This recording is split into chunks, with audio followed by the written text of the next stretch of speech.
कि काल का इतना जबरदस्त प्रेशर है, इस जीव को सतमार्ग पर टिकने नहीं देता। इसमें कई अड़ंगे भर रखे हैं, काम क्रोध मान बढ़ाई, लोभ अहंकार शब्द सप्रस रूप रसगंध।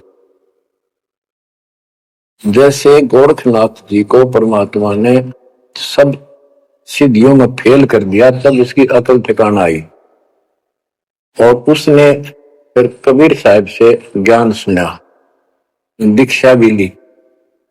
परंतु कुछ दिन के बाद फिर काल प्रवेश कर गया उसमें, कति बुद्धि बदल दी। वो ज्ञान जो सुना था उसको लोगों को सुना सुना कर 99 करोड़ लोगों को प्रभावित कर दिया। काफी समय तक, लंबे समय तक, तो हजारों वर्षों तक लगा रहा। कबीर साहब इनको बहुत बार मिले हैं।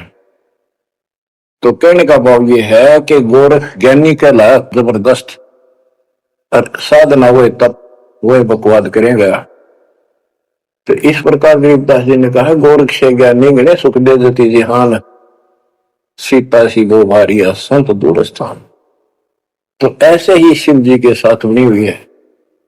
ज्ञान तो मालिक का सुन दिया, उसने आगे पार्वती को सुना रहा है, आप वही जड़े ढोरा समाधि लाओ है उद्वस्तार रहे। अब मैं ये कहना चाहता हूं कि आपकी किस्मत इनसे असंग गुना सुंदर और पुण्यदायक है, पुण्ययुक्त है।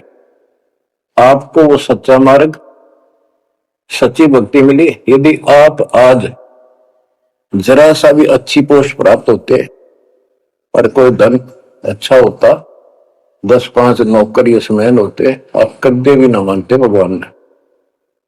बच्चों, मेरे कथा सुनाने का नहीं, मतलब आपको ज्ञान से ठोकना है, सच्चे ज्ञान से भरना है, ताकि और अज्ञान ज्ञान इसमें समा ना जा। जैसे राजा अम्बरीश वाली आत्मा, राजा की सतयुग में तो आम आदमी सुखी होता है, राजा इतना धार्मिक, ठाठ सारे नौकर नाकर सारे, राजा कह दिया सो मिलो सारे ठाठ। परमात्मा वहां भी मिले इनको, सारी बात बताई, इन्होंने दीक्षा भी ली। कुछ दिन के बाद फिर काल पे रहना, क्योंकि ऋषि तो 20 मिलने दिन में, और परमात्मा साल 6 महीने वहां हुआ, क्योंकि रोज आवती है, कदर नहीं करें। जैसे तैसे हमें वहां से चार्ज करके हमारे अंदर सॉफ्टवेयर लगा देता है। धीरे धीरे जब हमारी वो अफारा उतर जाएगा ना काल का, या गैस बढ़ रही है जो व्यर्थ की, झूठे सुख की, तब जाता याद आवा हमारे। उस पुण्य से कारण अगले जन्म में फिर राजा जनक बने, वही आत्मा। वहां भी ने ठाठ बाट, बड़ा ज्ञानी भी, ज्ञान तो भगवान से प्राप्त कर लेते हैं, सुनाते वही है, करते अलग है, लोक वेद।